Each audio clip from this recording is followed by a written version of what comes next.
fahitako na ny masoandro ny fiainako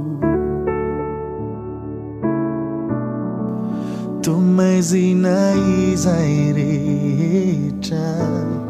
lalovako to tsy misy mety avoko zay kasaiko teo asandratro any aminao ny masoko fa ainao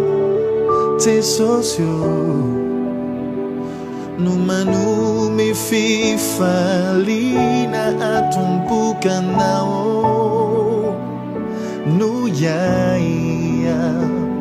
fa efa miasy anao eny ainao Jesosio no manaisotr'ireo alaheloko kanao tinao avoko nitomanikyo ho fifaliko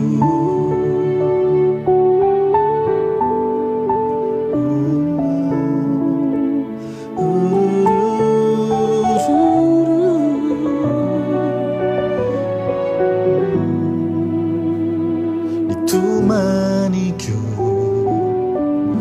ho fifaliko